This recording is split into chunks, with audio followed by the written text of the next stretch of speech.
Assalamualaikum warahmatullahi wabarakatuh. Apa kabar Bapak-bapak, Ibu? Kita baik ya. Kenal dengan saya dan beliau? Belum? Kan pernah ketemu. Ayo di mana? Di Puskesmas. Ya. Saya Usnaya, perawat Puskesmas bagian poli haji. Ini Dokter Desi. Ya, memang sehari-hari Dokter Desi di lantai 3. Yang biasanya ketemu sama Bapak Ibu Dokter Heni. Tapi beliau penanggung jawab program haji. Ya, yang akan memberikan materi hari ini tentang kesehatan haji. Sudah kenal sekarang? Oh iya, lupa ingat. Oh iya, benar-benar. Ya, waktu itu di Puskesmas. Oh lain ya. Iya, kalau di Puskesmas kan pakai baju seragam ya. Nah, di sini baju bebas. Jadi pamling ya, Bu. Iya, di Puskesmas pakai masker, di sini enggak ya. Oke, iya. Baik, kali ini saya dengan Dokter Desi akan memberikan penyuluhan tentang kesehatan haji khususnya ya. Karena kenapa? Kita perjalanan haji itu perjalanan ibadah yang memerlukan kondisi kesehatan fisik terutama. Ya, bagaimana tidak? Karena kita dari sini ke sana pun jauh. Harus naik pesawat. Di pesawat harus dijaga kesehatannya. Ya. Terus Bapak Ibu pun kemarin dites dulu kesehatannya ya. Ada yang berkali-kali ya ke rumah sakit ya. Mana yang HbA1c nya tinggi? Iya, berapa kali ke rumah sakit? Berkali-kali. Ibu Siti siapa? Romayati ya siapa? Yang sampai detik terakhir HbA1c nya tinggi. Nah itu ya. Jadi dari awal Bapak Ibu kita anjurkan dan disarankan dan diwajibkan untuk menjaga kesehatan. Di sana ngapain ibadahnya? Jalan, ya, iya kan? Keliling Ka'bah jalan nggak? Sa'i jalan nggak? Jalan. Kita kalau mau umroh harus jalan dulu nggak? Jalan, ngambil mikot, jalan dulu tuh, ya, ambil mikot. Begitu habis mikot, turun dari bis, jalan lagi nggak?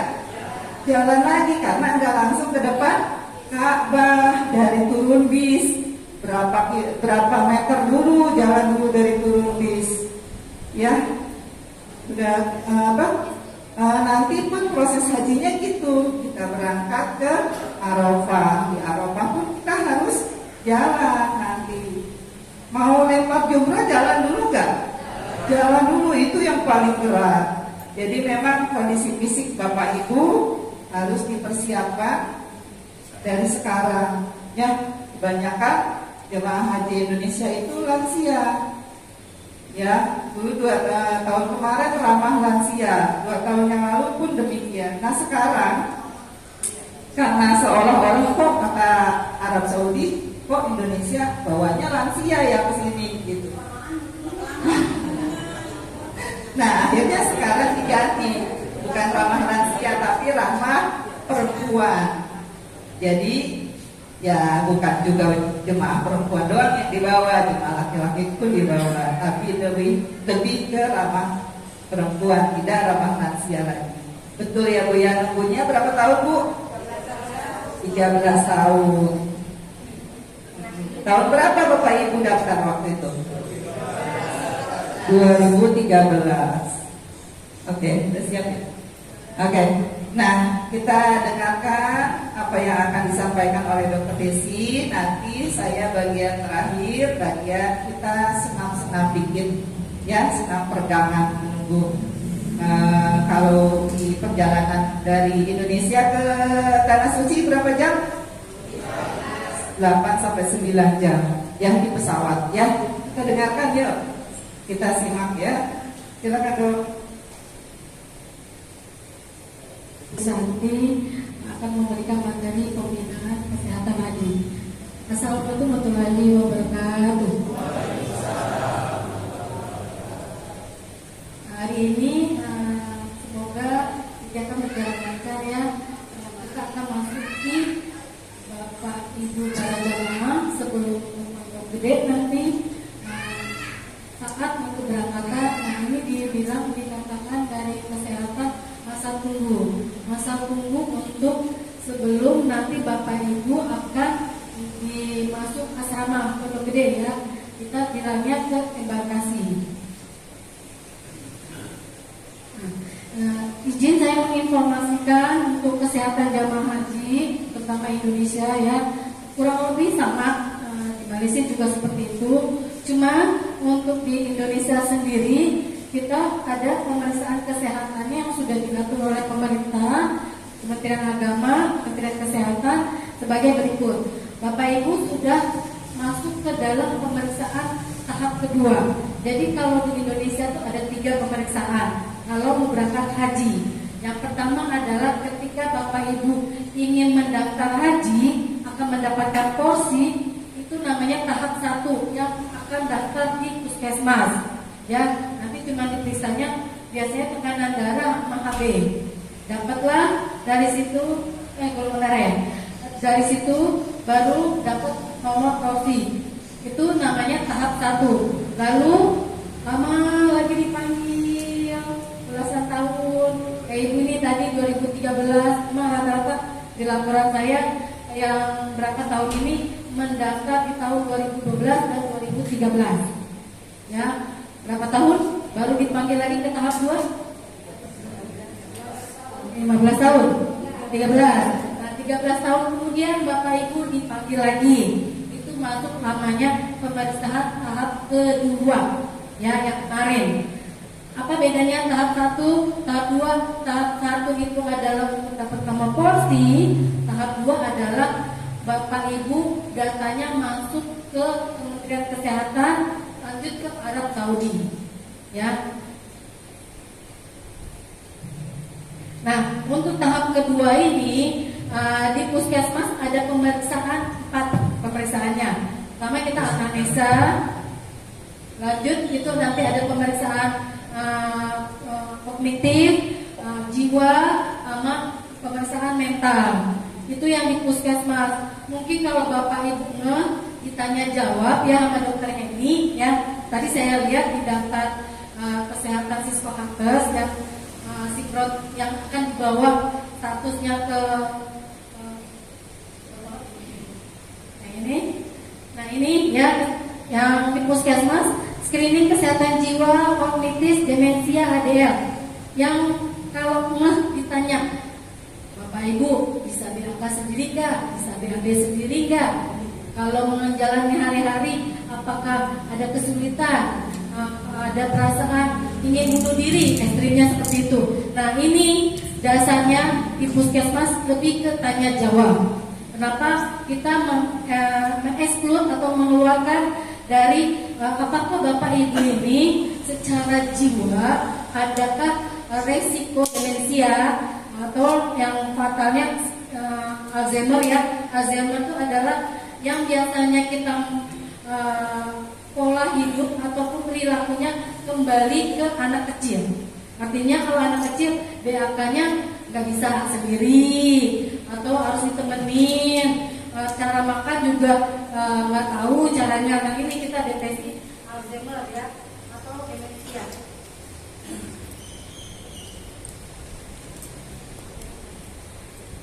Lalu kita juga menilai kemandirian. Kenapa kemandirian diperiksa? Bapak Ibu kalau bisa tahu yang namanya haji itu adalah ibadah fisik. Artinya 70-80% yang Bapak Ibu lakukan di tanah suci itu adalah fisiknya yang lebih dominan. Makanya istiqomah ini penting sekali, bahkan dinomor-satukan, bahkan SAI oleh PMUI untuk Bapak Ibu harus bisa diloloskan untuk pergi haji. Ya, ini yang di puskesmas sudah kita lakukan, dan kalau yang 2 tahun yang lalu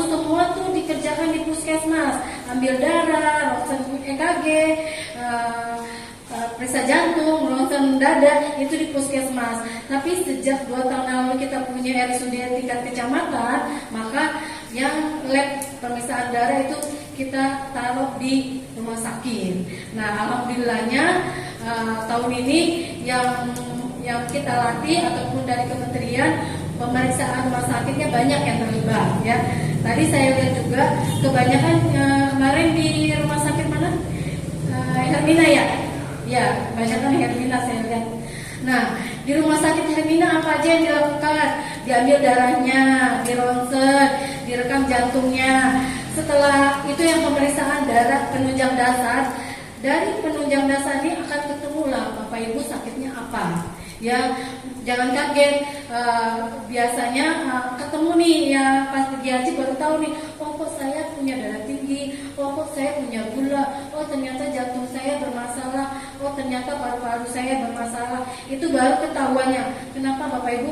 Mungkin kesibukannya jarang periksa ataupun kontrol ke puskesmas maupun di rumah sakit. Nah, tapi Bapak Ibu nggak usah khawatir. Dari hasil yang dasar di rumah sakit, kita ada kewajiban membuat semua penyakit Bapak Ibu itu terkontrol. Ya, itu pentingnya. Tapi ya namanya qadarullah ya, kita sudah berupaya sebelum Bapak Ibu masuk ke embarkasi kita buat terkontrol terlebih dahulu. Itu kalau masih bisa dengan obat-obatan, dengan terapi dari spesialis itu masih bisa berangkat. Tapi kalau udah ada yang namanya penyakit yang tidak bisa boleh terbang, itu yang menghambat atau Bapak Ibu bisa tunda atau tidak berangkat tahun ini. Nanti diperiksa lagi di embarkasi ya. Nah, ini lab di rumah sakit, lanjutan dan evaluasi. Penunjang dan lanjutan biasanya di rumah sakit dievaluasi, ini bisa di rumah sakit kalau penyakitnya parah ataupun di puskesmas. Untuk puskesmas biasanya yang evaluasi itu adalah hipertensi dan gula ya Bapak Ibu. Kenapa? Bapak Ibu kan sudah diwajibkan untuk mengaktifkan BPJS-nya, benar apa enggak? Ya, karena BPJS ini akan membantu Bapak Ibu pengobatan baik di Indonesia maupun di Arab Saudi. Nah, Bapak Ibu juga sudah dimasukkan ke dalam program Prolanis. Bisa Bapak Ibu mendaftar se-DKI ya, DKI ini kita bicaranya, ke puskesmas yang terdekat Bapak Ibu. Ke puskesmas kalau Bapak Ibu punya hipertensi, gula, diabetes, itu ke puskesmas saja. Oh, saya mau mendaftar sebagai Prolanis atau penyakit darah tinggi ataupun penyakit gula ya. Kenapa? Itu dapat obat nanti selama sebulan. Kan biasanya kalau berobat di puskesmas dapat obatnya 3 hari ya. Nah, kalau yang penyakit kronis, nah Bapak Ibu bisa minum obatnya sebulan kemudian kontrol lagi, dicek lagi, dapat lagi obat sebulan. Begitu ya. Dan nah, ini ya pemeriksaan medis lanjutan. Dari hasil yang dasar tadi saya sebutkan, Bapak Ibu direkam jantungnya, di ronsen parunya ada yang kurang baik. Ini lanjutannya seperti ini. Dicek lagi, ada nggak Bapak Ibu di sini di CT scan? Ada? Nggak ya? Ada nggak yang di spirometri? Yang kayaknya saya melihat di jamaah Miftahul-Jannah ada yang ini nih. Ada EKG, ada yang direkam lagi jantungnya, sudah direkam di awal, dikonsulin lagi ke penyakit jantung. Ada, kayaknya saya lihat. Lanjut. Ini ternyata saya punya ini. Nah, ini evaluasi ya Bapak Ibu, coba diperhatikan baik-baik. Ada 4 ya, 4 kurang lebih yang akan menyebabkan terganggunya atau keberangkatan Bapak Ibu bisa ditunda di embarkasi. Ini penting saya sampaikan. Pertama itu adalah penyakit TBC. Kenapa TBC ini menjadi highlight kami dari puskesmas maupun kesehatan ya, bahwa penyakit TBC ini menular. Kan Bapak Ibu tahu sendiri ya, kalau namanya haji itu seluruh Indonesia berkumpul di satu tempat. Maka kalau yang satu ini tidak kita terkendalikan, akan menyebabkan penularan yang lainnya. Ya, itu kita mencegah. Dan ini kalau ketahuan di Arab Saudi, Bapak Ibu, ini ada kasusnya di kami, itu ditahan 6 bulan di Arab Saudi sampai sembuh, baru dia bisa terbang lagi ke Indonesia. Bayangkan, udah selesai berbulan-bulan baru dipulangkan. Ini ada kasusnya di kami di tahun sebelumnya, di 2014 sebelumnya ada ketemu sama pemerintah Arab Saudi, ini bisa ditahan. Ya, tapi Bapak Ibu, biasanya kita kucing-kucingan di sini nih sama petugas haji yang bersama Bapak Ibu. Tapi tetap Bapak Ibu harus dapat pengobatan 1 bulan. Dicek lagi 1 bulan apakah dahaknya itu sudah tidak menularkan. Ya, yang sakit TBC itu artinya adalah gak boleh putus sama sekali obatnya. Jadi nanti dari puskesmas, jadi dari puskesmas nanti akan dikasih obat yang selama sebulan diminum, dicek lagi. Kalau dahaknya negatif itu bisa berangkat. Tapi kalau ada positif itu bisa tunda ataupun tidak berangkat. 2 tahun kemarin ada yang TBC nggak berangkat ya. Lalu yang kedua adalah HbA1c. Bapak Ibu tahu HbA1c itu apa tandanya?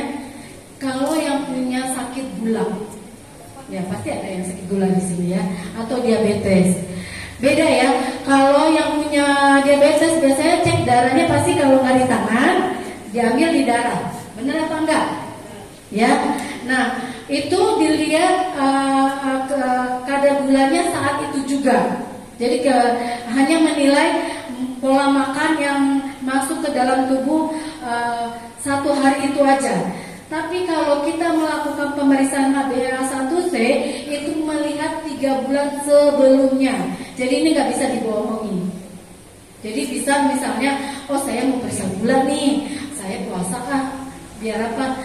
Biar nanti pas dicek darah gulanya rendah ataupun normal. Nah, HbA1c nggak bisa. Dia akan melihat kadar gula 3 bulan sebelumnya. Ya, 2 tahun lalu lebih ketat 8%. Tahun kemarin sama tahun ini masih 10%. Bapak Ibu kalau ketemu sakit gula 10,1 mau dijadi 10% aja itu perlu pengobatan sebulan. Sedangkan Bapak Ibu itu harus cepat masuk ke embarkasi. Makanya dari awal kalau ketemu ataupun mendapat raportnya, ini dari sekarang. Lapor ke puskesmas, oh HbA1c saya tinggi, lebih dari 10, itu lapor aja ke Bu saya. Nanti kita kerjasama dengan rumah sakit supaya nilainya batasnya minimal 10. Ketemu di embarkasi 10 lebih, Bapak Ibu nanti bisa ditunda. Ya, ini susah menurunkannya. Ini sebenarnya akan bagus ketika Bapak Ibu punya sakit gula udah lama, tapi minum obatnya terkontrol. Artinya tiap hari minum obat. Ya, bukan pertama kali dapat obat, bulan selanjutnya beli di apotik. Enggak gitu ya. Kenapa? Karena sebenarnya obat gula itu disesuaikan dengan kadar gula di dalam tubuh.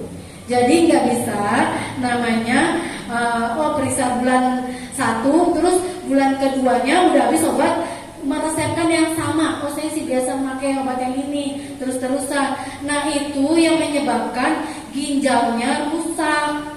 Tapi kalau sesuai dengan aturan dokter, ya biasa dokter mengklarifikasinya melihat kadarnya saat itu untuk dinilai buat sebulan obatnya. Kalau Bapak Ibu tinggi pas datangnya terus obat habis meresepkan lagi di apotik dengan dosis yang tinggi, rusak apa enggak ginjalnya? Rusak kan? Nah itu, ini pengalaman di bapak saya sendiri. Udah penyakit gulanya 15 tahun tapi ginjalnya masih bagus. Ya, jangan termakan oleh yang katanya kan harusnya bertanya kepada ahlinya. Bapak Ibu kalau nggak percaya sama dokter satu boleh ke yang lain boleh. Di compare nggak masalah, itu hak bapak ibu. Tapi ada kalau rutin minum obat dan terkontrol lagi dan minum obat sesuai anjuran dokter, itu biasanya ginjalnya oke-oke aja walaupun minum obat seumur hidup. Ya, kalau malah tinggi tidak minum obat, malah itu ginjalnya capek, ya, mengolah gulanya itu juga bikin ginjalnya jadi jelek. Ya. Nah, ini yang ketiga adalah hipertensi, krisis hipertensi. Yang dikatakan krisis hipertensi itu biasanya disebut di atas 200 per 90 atau 200 per 100 itu dibilang yang di atasnya ya, headline-nya yang di atasnya. Kalau bapak ibu pas di tensi, oh tensi saya 200 atasnya ya, 200 itu masuk kategori krisis hipertensi. Ya, kalau 180, 190 itu masih grade kedua, di bawah 160 grade 1. Ya. Nah, bapak ibu juga perlu perhatikan juga, oh saya nggak ada gejala, nggak ada keluhan, tapi kok di tensi ternyata tensinya 190, itu kan ada yang kayak gitu ya. Kayaknya nggak ada pusing-pusing, nggak ada pegel-pegelnya, kok tensi saya tiba-tiba dicek 200, 180. Ini yang kayak gitu hati-hati ya bapak ibu, bukan nakut-nakutin. Terutama kalau ke kamar mandi ya, biasanya kalau dia tinggi tapi nggak ada gejala itu kita malah harus hati-hati. Malah yang harus kita ngeh kalau ada pusing, tekuknya tegang, itu warning buat tubuh. Jadi tubuh itu memberi sinyal gejala muncul. Tapi kalau tubuh tidak memberikan sinyal, itu malah harusnya hati-hati. Kenapa? Takutnya bapak ibu ketika kesandung atau jatuh pecah pembuluh darah. Itu yang menyebabkan, yang dikhawatirkan hipertensi adalah stroke. Ya, stroke ya. Jadi yang kita takutkan dari hipertensi, stroke, takutnya lumpuh, itu yang kita khawatirkan. Lalu penderita patah tulang tungkai bawah, ini juga ya perlu dievaluasi di Embakasi, nanti di Pondok Gede, apakah dengan pendampingan masih oke, tapi kondisi yang dasar itu dia bisa melakukan aktivitas masih oke. Nih, Bapak Ibu juga ini istiqomah, alhamdulillahnya kita sudah pandangannya sama dengan Kementerian Agama dan Kesehatan, bahwasanya istiqomah itu nomor 1 penting. Dan ini dikuatkan juga oleh pernyataan MUI ya, bahwa seorang yang dinyatakan mampu bila sehat fisik dan mental untuk menempuh perjalanan dan melaksanakan ibadah haji. Ini sudah dikuatkan juga unsur sahih, karena penyakit yang menghalangi ibadah haji maka pelaksananya boleh ditunda atau dibadalkan. Ya, pemerintah memiliki wewenang untuk tidak mengizinkan calon jamaah haji melaksanakan ibadah haji karena alasan kesehatan berdasarkan pertimbangan syar'i dan medis. Dan ini selaras dengan pemerintah Arab Saudi yang tadi Bu Haja sudah sebutkan ya. Kita kemarin dapat protes juga dari Arab Saudi, kok ramah lansia, semua lansia Indonesia dimasukin ke Arab Saudi. Ya benar ya, antrinya lama ya. Ya. Nah itu, tahun ini kita slogannya adalah ramah wanita. Jadi nanti yang petugasnya juga banyak wanita yang dari Kemenaknya. Ini ya, ini ditunda. Dalilnya ada menderita penyakit yang berbahaya, tetapi berpeluang sembuh. Kedua, hamil yang kondisinya bisa membahayakan diri atau janinnya. Bapak Ibu, tahun kemarin ada yang melahirkan di Arab Saudi, di Mekah, kalau ada beritanya, dan bayinya meninggal 26 minggu. Bapak Ibu, saya informasikan yang namanya haji, niatnya kita harus lurus, jangan cara menghalalkan segala cara jadinya mudarat ya. Nah itu dia memasukkan dari air seninya pakai yang lain, orang lain. Dan kebetulan hamilnya kecil, jadi nggak kelihatan. Dan pas diperiksa urinnya itu negatif karena dia pakai urin yang lain. Nah banyak Nah, penyakit menderita menular dan berbahaya. Ini ya, ditunda ini bisa di kloter setelahnya ataupun di tahun berikutnya. Dibadalkan, tua renta, lemah kondisi fisik terus-menerus akibat penyakit menahun, penyakit berat yang tidak bisa diharapkan kesembuhannya. Ini dibadalkan.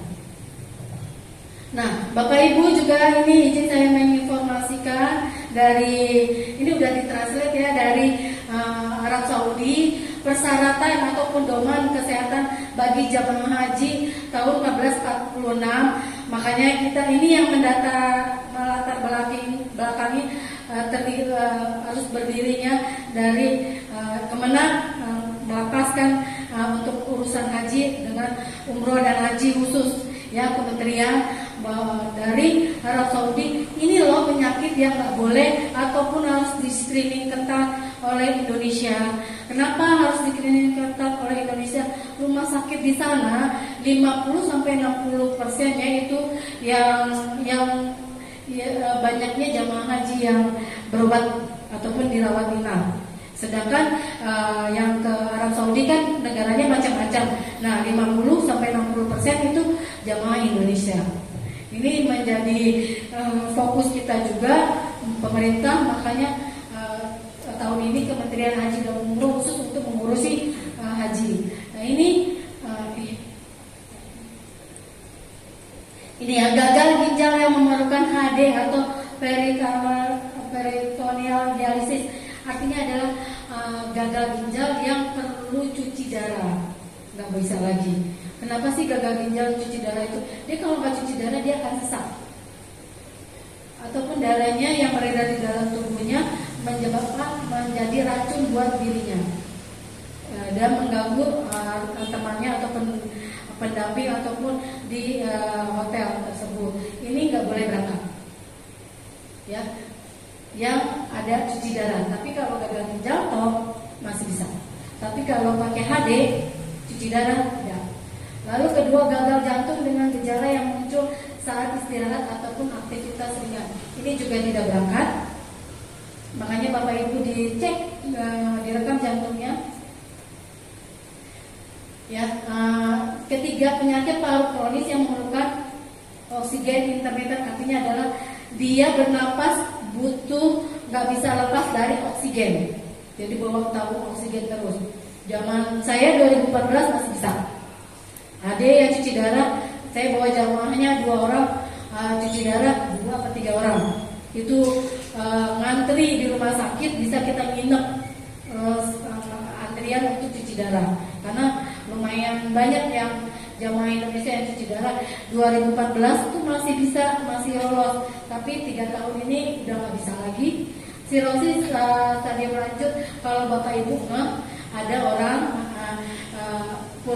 nggak hamil, tapi perutnya buncit, terus kulitnya kuning, pucat, nah itu sirosis hati. Ya, ini juga bisa kita berangkatkan. Kenapa? Dia sesek, jalan 1 atau 2 langkah pun dia sesek. Sedangkan haji itu adalah ibadah fisik, dia mungkin bisa melakukan haji.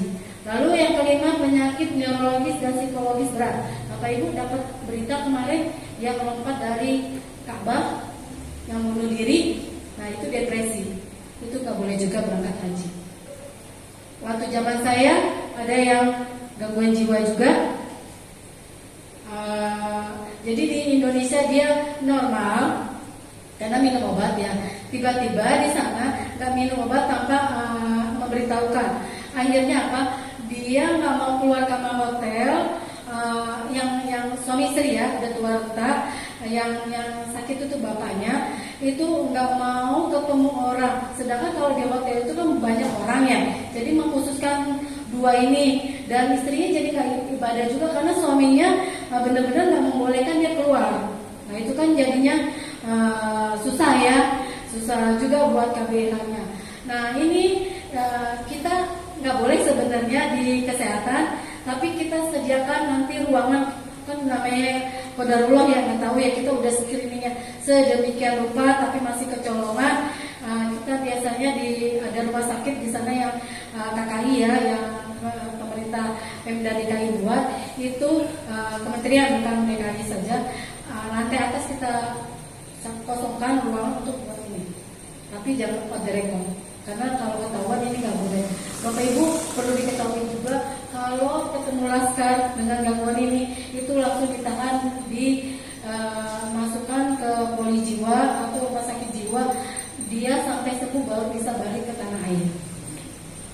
Sama ya, kasusnya kayak PGC tadi. Ini penuaan disertai demensia. Demensianya yang kita khawatirkan yaitu dia pola pikirnya atau tindak lakunya seperti bayi lagi, nggak tahu cara makan, dia pikun. Nah ini kita juga nggak boleh berangkat. Ketujuh, kehamilan 3 bulan terakhir ataupun kehamilan berisiko pada semua tahap. Ini yang kemarin kita ketemu penyakit menular aktif ini seperti TBC, kanker yang sedang menjalani kemoterapi ini juga nggak boleh. Nah ini ya yang tadi sebelumnya ini dasar-dasar suratnya dari pemerintah Arab Saudi kita translate menjadi Indonesia yang tadi saya sebutkan. Nah ini Bapak Ibu perlu saya informasikan kenapa sih kita nih harus sedemikian rupa memeriksakan yang saya sebutkan 70-80%-nya itu namanya ibadah fisik ya. Dapat dilihat nih di sini nih. Ini jarak dari terminal. Bapak Ibu kan nanti dapat hotel. Hotelnya bukan yang di pelantaran haji ya. Karena itu banyak ya. Biasanya ada yang di Misfala dan sebagainya. Itu agak jauh ya dari Mekahnya ke Ka'bahnya. Ini nanti kalau menuju Ka'bahnya akan naik mobil syafaat ya. Apa sih mobil? Salawat ya. Salawat. Nah, nanti berhentinya di terminal bus ya. Dari terminal bus ke Ka'bahnya itu kurang lebih ini datanya dari Kementerian Haji dan Umroh ya, sebanyak 750 meter. Ya. Dikali 5 kali ya. Ibadah wajib kan memang fardu ain kan 5 kali ya. Nah, pulang hotel, balik lagi, pulang 750 meter. Bapak Ibu, saya ingin himbau, mulailah saat ini kalau mau ke Indomaret, ke pasar, jalan kaki, jangan naik motor. Ya, pagi-pagi subuh-subuh jalan, biar nggak kaget di sananya. Ya, itu. Nah, lalu tawaf, Bapak Ibu, tawaf 7 putaran 1,6 kilo. Ya, sekali. Berapa kali akan Bapak Ibu tawaf nanti? Hitung aja 40 hari ya. Lalu sa'i 7 kali 3 kilo. 3 kilo. Ya, 3 kilo. Lalu jarak dari terowongan ini yang di Mina ya. Terowongan aja ke lempar jumrohnya, belum lempar jumroh nih, baru masuk ke pintunya dari tenda ke jamaratnya itu 2 kilo, pulang pergi 5,3 kilo. Ya, lanjut lagi ini di Masjid Nabawi. Kalau Bapak Ibu dapat gelombang 1, artinya ke Madinah dulu ya. Kalau gelombang 2 kan ke Mekah dulu, hajian dulu. Tapi kalau gelombang 1 itu nanti ke Madinah, Bapak Ibu akan dapat hotelnya ada zonanya. Ada di zona 1, zona 2, zona 3. Kalau di zona 1 itu ke Masjid Nabawinya kurang dari 300 meter, dekat ya. Kalau zona 2 300 sampai 500 meter. Zona 3 lebih dari 500 meter. Ini saya ingatkan, kalau nanti di embarkasi Bapak Ibu dapat gelangnya canggih loh sekarang. Kalau udah baca beritanya. Dan hilangin ya, karena itu ada GPS-nya. Ada status kesehatannya. Keren. Ya, dan hilangin. Nah, ini Bapak Ibu nanti akan dapat rapot kesehatan yang akan link ke data kesehatan Bapak Ibu di tanah air yang kita lakukan pemeriksaan. Nah, kalau yang punya penyakit kronis atau resiko tinggi, saya ulangi lagi, nanti di embarkasi di Pondok Gede saat dikasih gelang akan disebutkan Bapak Ibu punya resiko tinggi, ya. Ini bukan nakutin ya, ini lebih ke warning terhadap diri sendiri. Mohon kalau dapat gelombang 1 jangan ngejalin arba'in. Karena Bapak Ibu kan fokus untuk kajian, ya, yang fardunya, ya. Kalau ini kan sunnah arba'in. Kalau Bapak Ibu fokus arba'in, nanti yang kajiannya tepar, capek. Jadi jangan dilihat tetangganya, oh tetangga itu dia arba'in. Bapak Ibu setiap satu orang dengan orang lain beda kondisinya. Yang tahu Bapak Ibu sendiri. Jangan memaksakan yang sunnahnya, tapi yang wajibnya hajinya banget, itu malah nanti terkendala. Dan ingat juga kalau yang punya gula, jalan kakinya nggak pakai sendal, melepuh kakinya kalau yang punya gula. Kenapa? Sensori saraf di kakinya itu yang punya gula itu nggak sensitif lagi. Jadi dia kalau nyeri itu rasa-rasanya tuh udah berkurang, tiba-tiba udah melepuh aja. Ini kejadian di saya bawa jamaah dia melepuh, susah nyembuhinya. Ya, sensitif terhadap rasa nyerinya tuh udah rendah. Jadi dia akan memaksakan, tahu-tahu di hotel melepuh kakinya, diperban sama kita. Sedangkan waktu mau hajian mau cepat, kan jadinya dia terhambat kan, sayang banget itu. Ya ini ya, ini nggak saya larang, tapi nanti KBI-nya mohon ditengok yang untuk resiko tinggi, kalau bisa arba'in, tapi kalau tidak bisa, mohon kiranya jangan diajak, ya. Ya, nanti kan kita kan haji kan udah waktunya ya, kalau diarba'in kan bisa, nanti di umroh juga bisa, ya. Nah ini Bapak Ibu data yang sudah masuk di kami, yang akan Bapak Ibu bawa nanti di Arab Saudi. Nih sampai data ini akan ada 14 hari setelah tiba di Arab Saudi di sini, tiba di Indonesia pun 14 hari.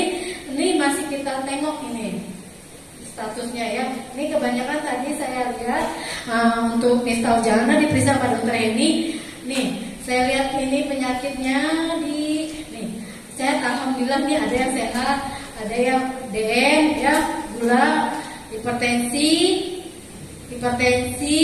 hiperkolesterol, juga ada nih kurangin makanan enak aja ini, banyakin sayur, hipertensi banyak nih. Nih, ya. Ini ada yang baru juga kayaknya udah bagus ya. Ya. Nah, ini hipertensi blind spot S. Ini blindness spot S. Oke. Ya, ini ya penyakitnya yang oleh jamaah Mistaujana. Nah, ini materi inti hari ini saya hadir hari ini sebenarnya adalah dalam rangka pembinaan kesehatan masa tunggu sebelum berangkat ke embarkasi. Nah, Bapak Ibu, kenapa sih kesehatan jamaah haji itu penting? Ya, ini sengaja saya tunggu masa minggunya lama, daftarnya dari TK. Ya, kalau ada duit nih Bapak Ibu, kalau punya anak nih Ibu tadi cerita ya, daftarin aja umur 12 sampai 13 tahun udah boleh nih. Karena apa? Lama. Di data saya 26, di datanya Pak Ustadz ini 28 tahun. Nah, ya, jadi kalau 13 tambah 28 berapa Bapak Ibu? Berangkatnya 51, ya kan? 41. Nah, 41 kan masih gagah itu ya. Ya, tetap aja mudah-mudahan Bapak Ibu juga gagah ya. Amin. Nah, ini ya, Bapak Ibu nanti sebelum berangkat akan diingatkan dulu sehari di embarkasi atau di asrama haji. Gunanya apa? Gunanya nanti kenalan dengan petugas yang akan membersamai Bapak Ibu untuk pergi hajinya. Jadi petugas dokter perawat yang satu kloter dengan Bapak Ibu. Nanti dicek nih kelengkapan status kesehatan. Bapak Ibu, ini saat di asrama haji, mohon kalau udah ada penyakit kronisnya, ini saya himbau ya, yang punya sakit gula, yang punya sakit hipertensi, yang punya penyakit paru, penyakit jantung, itu bekalkan obat di Indonesia ya, buat 40 hari. Walaupun pemerintahan kita menyediakan obat, itu hanya obat yang dasar-dasar aja.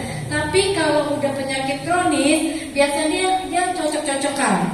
Jadi nggak apa-apa effortnya Bapak Ibu untuk kelancaran ibadah haji, bawa dari Indonesia. Di sana beli obat yang mahal, di sini murah. Ya, bawa bekalkan 40 hari, bukan dari puskesmas ya.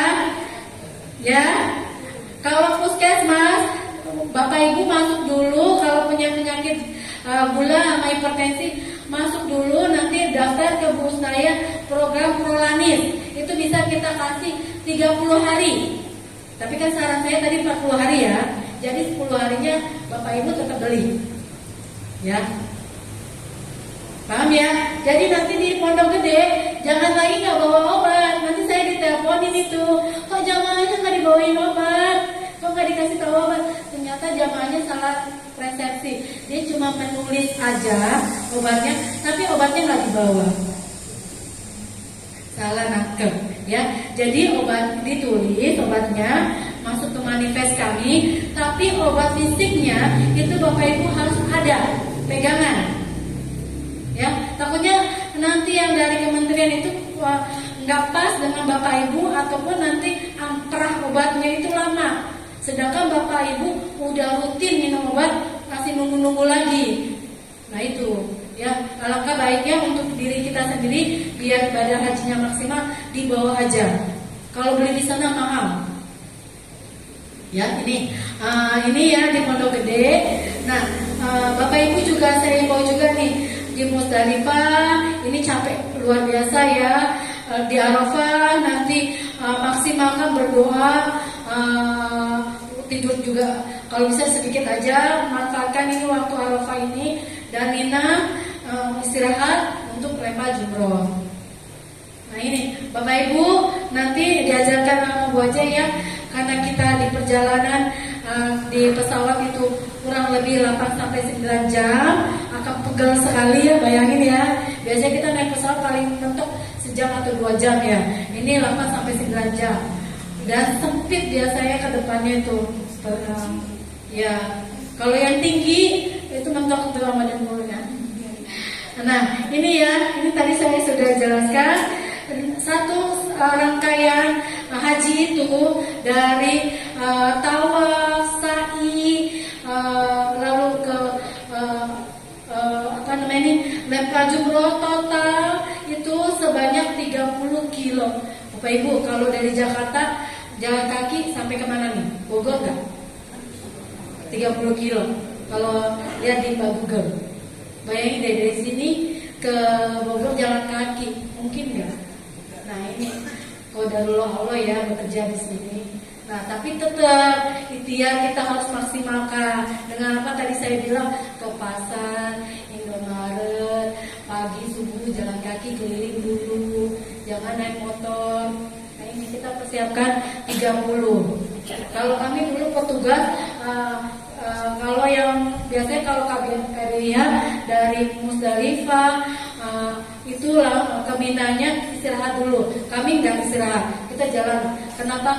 Karena saat jamaah pergi istirahat, kita pergi lanjut ke lempar jumroh, itu jalannya kayak ngambang, jadi kayak nggak nampak gitu loh, saking capeknya. Bahkan saking capeknya tuh jalan pun bisa kita tidur penuh kepalanya. Kenapa kita ngejar nanti jamaah berangkat buat lempar jumroh, kita udah sampai di tenda untuk melayani jamaah. Makanya kita dari Musdalifah itu langsung berangkat ke Levajuro. Itu saya rasain, ini rasanya luar biasa. Ya, nah ini ya yang tadi saya bilang di awal, untuk HbA1c ini penting sekali. Bapak Ibu kalau dicek di atas 200 kita bilang diabetes. Kalau nilainya 140 sampai 199 itu masih masuk pre-diabetes, normal di bawah 139. Nah, Bapak Ibu nanti akan kita lakukan tes kebugaran. Kan sudah di tahap kedua itu udah diperiksa puskesmas, lalu dicek lagi di rumah sakit, ya. Nah, terakhir nih Bapak Ibu akan dinilai tes kebugarannya. Kenapa tes kebugarannya dicek? Ini sebagai tolak ukur saat Bapak Ibu untuk petugas kloter kami, oh dia tingkat kebugarannya sebatas mana. Nah ini juga masuk ke dalam gelang Bapak Ibu ya. Nih sebelum dan setelah tolak ukur. Untuk pemeriksaannya kita pakai 2 metode ya. Nanti Bapak Ibu sebelum disuruh lari ataupun jalan, nanti kan dicek dulu, ditensi lagi ya. Kalau ada gula dicek lagi gulanya. Nah ini akan ada 2 pilihan, apakah masuk di robot tes berjalan 1,6 kilo, jalan atau lari kecil boleh, jalan cepat boleh, atau yang ada resiko biasanya ngehin aja nanti nih. Oh saya cuma disuruhnya jalan 6 menit. Ya, ini biasa lansia risiko tinggi atau tensinya tinggi. Nah, saya himbau juga, Bapak Ibu udah dapat jadwalnya? Sudah? Yang punya darah tinggi, gula, minum obat malamnya. Kalau aturan minumnya pagi, sebelum berangkat untuk tes kebugaran, diminum dulu paginya. Jangan sampai skip minum obatnya. Ya. Kalau punya darah tinggi, malamnya saya harus minum obat darah tinggi atau paginya. Termasuk gula juga kayak gitu. Ya, biar nanti ketemu tensi nggak langsung tinggi banget itu tensinya. Bener apa enggak? Iya kan? Enggak ada darah tinggi, tapi ketemu tensi pasti tinggi. Apalagi yang punya darah tinggi. Nah iya, udah cemas dulu ya.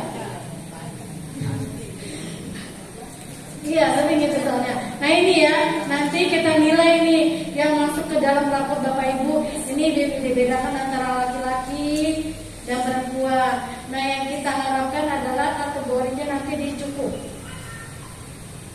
Nih, nah ya di sini. Dan kenapa ditandain dengan merah? Rata-rata jamaah kita di usia 50 sampai 59. Nah ini kita range-nya ada yang timer ngitungin. Ada tuh yang di pojok dia tinggal kayak jongkok gitu. Dia ngitungin Bapak Ibu sudah sampai mana. Nah, nanti dia laporin hasilnya di menit keberapa.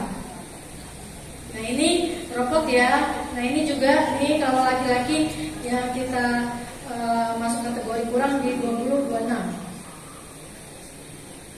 Ini juga walking test jalan kaki.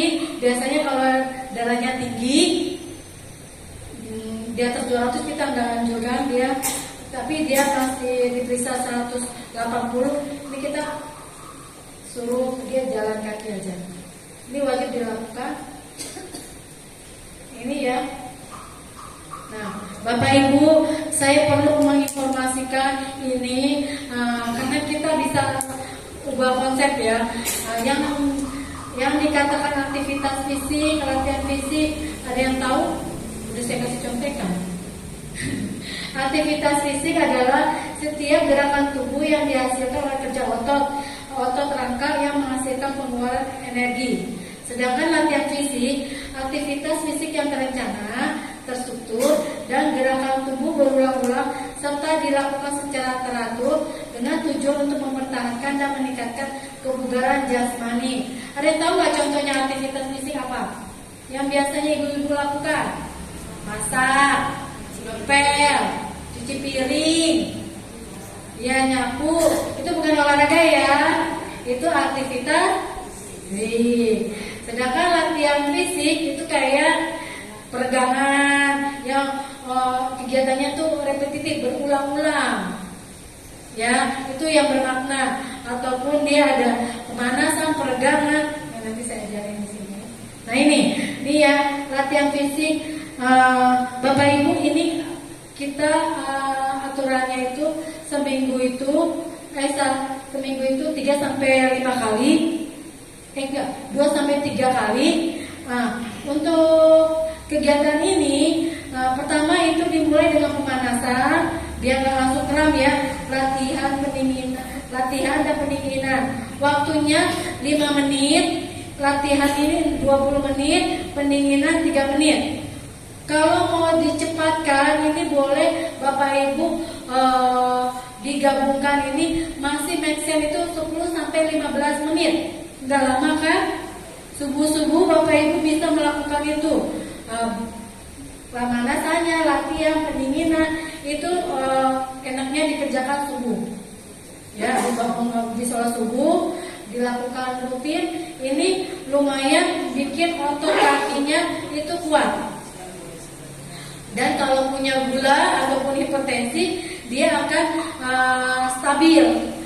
Jadi darah di dalam tubuhnya itu nggak terlalu kental. Nah ini ya latihan untuk lansia, saya rekomendasinya lebih ke latihan jangan yang aerobik ya, nggak usah, tapi lebih ke latihan kekuatan saja yang berulang-ulang atau latihan kelenturan. Ini 2 kali seminggu, 2 sampai 3 kali. Ya, diulang 2 set 8 sampai 10 kali pengulangan. Ini intervalnya 2 sampai 3 menit. Ya, kalau kita mau cepat nggak ada waktu, misalnya semuanya yang tadi awal latihan sama pendinginan itu bisa 15 menit. Saya tanya lagi, berapa kali dalam seminggu? Ya, kalau bisa jawab nanti hadiahnya pergi haji. Ya, 2 sampai 3 kali ya. Seberapa berat latihan dilakukan? Bisa ringan, bisa sedang, bisa berat. Ya, tapi Bapak Ibu cukup diringan saja untuk kelenturan ototnya. Ya, berapa lama durasinya? Tadi saya bilang 10 sampai 15 menit. Ya, jenis latihannya peregangan. Nanti Bu saya yang ngajarin.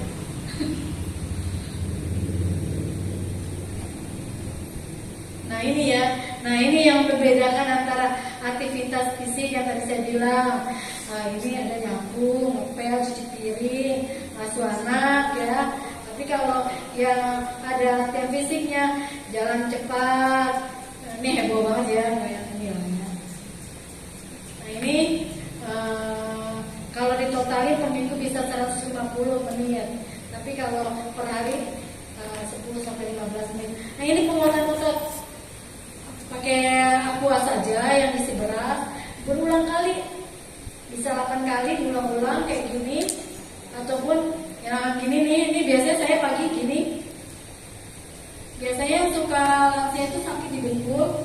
Nah ini lumayan dia kuat jadinya subuh-subuh. Ini perenggangan, jadi nggak terlalu tegang ototnya dan badan tuh nggak mudah pegel-pegel tuh nggak terlalu sering udah terjadi, dan itu lumayan menurunkan 5 sampai 10 tensinya.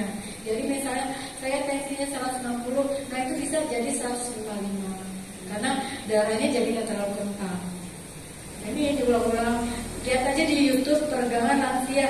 Nah, diulang aja itu selama 15 menit. Nah, ini ya Bapak Ibu, ini dari tahun ke tahun nggak bisa saya hilangkan karena ini udah menjadi protap. Bapak Ibu nanti akan dapat namanya catering. Ya, dari Indonesia, cateringnya 3 kali sehari. Nah, untuk catering ini akan dikasih nasi kotak. Di situ ada tulisan jamnya, waktu habisnya. Ya, jangan melewati waktu yang sudah ditetapkan, ditulis di box makanan. Kenapa? Di Arab Saudi itu kelembabannya tinggi, memudahkan makanan cepat basi. Jadi nggak ada ceritanya, hemat sayang nanti disimpan, nggak. Langsung dihabiskan saat menerima, dilihat jamnya, ya langsung dihabiskan. Ya, oke. Nah, biasanya rata-rata tuh bosan makan gitu. Bapak Ibu di sana kan apa yang kita ucapkan itu menjadi iya ya. Jadi walaupun udah bosan ya, antak ya kalau makanannya. Misalnya kalau udah bosan makan itu jangan sampai diucapkan. Ada kejadiannya jamaah ada yang nggak bisa nelan jadinya. Ya diterima aja, kan itu udah dihitung kalorinya, nilai gizinya sesuai dengan kebutuhan Bapak Ibu. Wah, kalau rasanya kurang gimana nggak usah disebut-sebut, dimakan aja, ditelan aja, ya. Karena ada jamaah yang nggak bisa dimakan jadi infus dia sholat. Saya anjurkan juga sebelum berangkat ke asrama itu sholat taubat dulu, karena banyak sekali apa sih kejadian yang kita tidak tahu ya, kita minta maaf dulu pada Allah. Nah ini kedua adalah hindari aktivitas berlebih yang tadi saya bilang ya. Bapak Ibu kalau punya sakit kronis, mohon kiranya ditakar-takar kemampuannya dirinya. Jangan memaksakan dengan melihat, oh Bapak itu kuat, saya juga mau. Emang rumput tetangga itu lebih hijau, benar gak? Ya, jadi jangan. Lanjut, ketiga, lakukan peregangan terutama setelah perjalanan jauh. Kalau habis tawaf ataupun capek jangan ditekuk ya, dengkulnya ya. Jangan ditekuk tapi diselonjorkan. Ya. Karena kalau pada lansia itu darahnya jadi mengumpal, dia takutnya DPT jadinya. Jadi kalau habis lari biasanya kalau kita atlet nih, habis lari kita harap hukumnya ditekuk kakinya, kita langsung luruskan. Ya, kayak ibu tuh lurusin Bu. Ya jangan disilain ya. Nah ini periksa kesehatan dan secara teratur dan minum obat. Gunakan payung. Alhamdulillah nanti Bapak Ibu berangkat nanti kayaknya cuacanya sejuk. Semprotkan air ke wajah. Nah di sana kan banyak air zam-zam. Bawalah botol yang kayak spray dibuat disemprot. Ya, kan air zam-zam bagus ya. Biar gak dehidrasi. Dan ini minum air putih atau air zam-zam sesering mungkin. Hati-hati beser. Gunakan masker, gunakan alas kaki ya. Tadi yang saya kasih tahu, Bapak Ibu, terutama di Mina nih. Di Mina kan dekat kandang. Di Afrikanya sih, di orang Afrikanya itu ada kalau kebagian dengan peternakan unta tuh kadang-kadang Indonesia kan nyari-nyari ya. Itu ada unta di sana, jalan kita foto. Selfie. Bapak Ibu walaupun udah dapat vaksin meningitis, ya, unta itu adalah faktor yang menularkan penyakit meningitis. Bapak Ibu nanti divaksin meningitis, ya, udah di meningitis udah merasa jago, foto. Jangan ya, kita kan menghindari ya, karena kita tidak tahu. Emang yang kita suntikan adalah virus yang dilemahkan atau ditidurkan di dalam tubuh ibu. Ketika di sana ketemu virusnya masuk, itu virus yang di dalam kita tuh udah tahu, oh itu ada saudara saya, kita kenalan, ya, salam-salaman. Jadi nggak sakit kita, kalaupun sakit nggak parah. Makanya nanti di embarkasi Bapak Ibu akan dicek apakah sudah 14 hari. Kenapa perlu 14 hari? Antibodi dari meningitis itu terbentuk setelah 14 hari. Kalau nggak sampai 14 hari, itu bisa jadi Bapak Ibu akan dimundurkan kloternya sampai memenuhi waktu 14 hari. Jadi kan sayang, nggak satu rombongan, ya. Nah, kembali ke unta tadi, jangan selfie ya, walaupun kita udah divaksin, selfie, air liurnya, untanya bersin, kena kita, kena meningitis. Beda ya. Kalau orang Arab Saudi itu ketemu meningitis, dia bisa jalan-jalan. Di tubuhnya banyak virus meningitis, dia masih bisa makan di pinggir jalan. Lah kalau kita kena meningitis, masuk ICU. Kenapa? Karena bedanya seperti perumpamaan Bapak Ibu kena tipes. Kalau di Indonesia tipes masih bisa jalan-jalan kan? Nah, kenapa? Itu udah endemis di negara kita. Sedangkan di Arab Saudi penyakit meningitis itu endemis buat penduduk dia. Kita jarang ada, kalau sampai ada meningitis di sini kita bikin KLB namanya, kejadian luar biasa. Karena itu import dari penyakit. Makanya Bapak Ibu 14 hari ketemu di Arab Saudi, di Indonesia kita masih mantau. Oh, apakah Bapak Ibu membawa penyakit dari Arab Saudi? Bukan oleh-oleh ya, penyakit kita liatin. 14 hari itu kita tengokin jaraknya. Oh, kalau 14 hari tidak ada penyakit yang dibawa Arab Saudi, Bapak Ibu aman. Tapi kalau ada, biasa nanti kita keroyok, kita sembuhin, bawa ke rumah sakit biasanya. Kita nggak mau masyarakat Indonesia kita ada bawa penyakit dari Arab Saudi. Nah ini ya, jadi hindari ya. Bagi wanita yang masa haidnya dianjurkan untuk nah ini tadi ada tanya ya ibu ya. Ini saya tadi kan bapak ya. Nanti ada fokus ke bapak. Saya ke ibu dulu. Nah ya, ibu kan kalau yang masih menstruasi, ini saya kasih ya, ada 2 cara ya. Kalau mensnya teratur ataupun mundur seminggu itu masih kita bilang teratur. Tapi itu bisa nanti minum obatnya Primolut M. Pas bapak ibu disuntik, nanti ingatin lagi dokternya. Pas disuntik, saya minta diresepkan obatnya, ya, diresepkan karena di puskesmas nggak ada obatnya itu. Minumnya Primolut N 2 kali 1 kalau yang masih mens, ya. Ini hanya berlaku untuk mensnya yang teratur. Yang tidak teratur, saya sarankan ke spesialis kandungan. Biasanya yang tidak teratur itu kita kasih Primolut N, berisiko untuk dia kejadian yang tidak kita inginkan seperti CA, kanker, ya karena hormon. Nah, obatnya apa aja bisa Primolut N, bisa pakai KB juga bisa. Tinggal nanti diinfokan.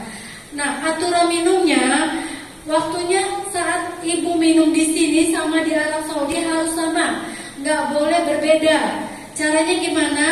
Waktunya mundurkan dari Indonesia 4 jam. Ya, kalau di sini minumnya jam 9, 4 jam mundur jam berapa itu? Jam 5 bukan? Ya, jam 5 waktu di Arab Saudi. Ya, jam 9 pagi ketemu 9 malam. 12 jam hitungannya. Nggak boleh telat 5 menit pun. Karena kita lagi mengendalikan udara kan. Mengendalikan hormon. Jadi nggak boleh telat pasang alarm. Ya, minumnya harus jam yang sama. Jam 9 ini waktu Indonesia ya, 9 pagi ketemu 9 malam. Kalau di Arab Saudi jadinya 5 pagi ketemu jam 5 sore. Ya, itu nggak boleh skip 5 menit pun. Kalau sampai skip pasti akan nge-flag. Gitu ya. Itu yang teratur. Kalau tidak teratur saya sarankan ke spesialis kandungan. Karena kita biasanya kalau yang tidak teratur itu kalau kita kasih hormon dia punya resiko sehat akan mencetuskan. Ya, itu ya. Jangan menahan buang air kecil, terutama di pesawat nih, nanti diajarkan guru saya. Lanjut. Nah, tadi kan ke ibu, sekarang ke bapak. Nah, ini tulisannya tidak merokok. Bapak, ini waktu yang tepat untuk berhenti merokok. Niatnya, kalau bisa. Kenapa? Ya, kenapa? Ini kan kita kan maunya sehat ya Bapak ya. Ini kan yang namanya berhenti itu nggak bisa dadakan. Kalau udah mulai bertahap nih dan total berhenti, ya lanjutkan berhenti gitu loh. Jangan sampai di Indonesia mulai lagi. Ya, saya kan udah membersihkan paru-parunya. Kenapa saya bilang kayak gini? Ada penyakit namanya akan tercetus nanti di usia 50 sampai 60 ke atas. Kalau udah mulai merokok di zaman remajanya dulu. Namanya apa? PPOK, penyakit paru obstruksi konstruksi atau penyakit paru menangun. Itu gejalanya yang khas banget adalah sesak napas. Ini di agama juga ya ada fatwa banyak mudaratnya kan. Nah, mungkin ini momen yang tepat untuk Bapak untuk berhenti merokok, maka saya anjurkan dari kesehatan berhentilah merokok. Dilihat orang itu kok merokok baik-baik aja, jangan menyamakan, beda dia antibodinya, fisiknya. Kalau kita yang sensitif bakal nanti juga menjadi parah ya. Lalu yang ini yang saya highlight juga, karena nanti akan ada tahalul, bapak, ibu nggak biasanya, bapak biasanya akan mencukur sampai botak. Pastikan yang mencukur itu menggunakan alat cukurnya yang baru. Kalau perlu bawa dari rumahnya sendiri. Kenapa? Ada penyakit yang berbahaya, yang sulit disembuhkan, yang tidak ada obatnya sampai saat ini. Itu namanya HIV/AIDS dan hepatitis B. Ya, ini dapat ditularkan dari darah yang habis dicukur, itu pasti kena silet ya. Terus dia berpindah ke cukur yang satunya lagi. Nah, kebetulan yang dia cukur ini ada luka, yang silet yang masih ada darah sebelumnya nempellah luka di bapak yang ini. Kebetulan juga yang sebelumnya itu punya penyakit HIV atau hepatitis B. Nah, kemungkinan yang setelahnya akan menderita juga. Walaupun waktunya nggak langsung ada golden periodnya, ada waktunya itu darah itu menular ke sebelahnya yang kalau ada perlukaan di dia. Ya, ini hindari bercukur menggunakan alat cukur yang bekas pakai. Ya, seringlah membaca doa. Bapak Ibu, ini buat semuanya. Di sana itu adalah doanya makbul, maka maksimalkanlah berdoa. Ya. Lihat dulu. Nah, ini penyakit yang diwaspadai ya. Pertama itu adalah DM, hipertensi, tadi saya sudah katakan, jantung, penyakit paru menahun, gangguan stres, ispa, diare. Ini saya headline diare pada lansia.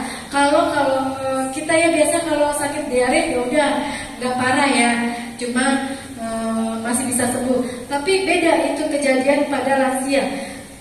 Pada lansia ini kalau kena diare itu akan menjadi lebih parah, lebih cepat dia kekurangan cairan, dan untuk memasukkan cairannya sulit juga. Maka sama kita hindari Bapak Ibu ini menderita diare. Ini yang perlu diwaspadai. Kalau nanti di sana ada mencret itu dikasih tahu aja ke dokternya, terutama pada lansia ya. Jangan sampai udah lebih dari 10 kali baru melapor ya. Dan jangan berusaha bawa obat kayak apa ya, diaforum ya, atau apa sih ya, obat yang menghentikan mencret ya, itu diminum. Baru 2 atau 3 kali mencret udah minum dia obat diare. Jangan ya. Kenapa? Sebenarnya diare itu adalah mekanisme tubuh untuk mengeluarkan racun. Jadi dibiarin aja dia mencretnya, tapi dilaporkan. Nanti sama dokter yang bersama Bapak Ibu dikasih antibiotik, bukan buat nyetop diarenya. Ya. Beda ya. Kalau nyetop diare kan itu mekanisme tubuh mengeluarkan racun. Nah, Bapak stop atau Ibu stop, racunnya masih ada, makanya perutnya jadi bunyi krek. Nah itu kumannya masih ada tapi nggak bisa keluar, jadinya kembung. Ya, jadi jangan langsung nyetop dengan obat anti diare. Kelelahan, heat stroke, MERS-CoV ini dengan meningitis kita sudah melakukan. Nah, untuk heat stroke sendiri, untuk di Padang Arafah jangan langsung di bawah matahari, alas dengan handuk yang dibasahi, atau duduk di bawah pohon.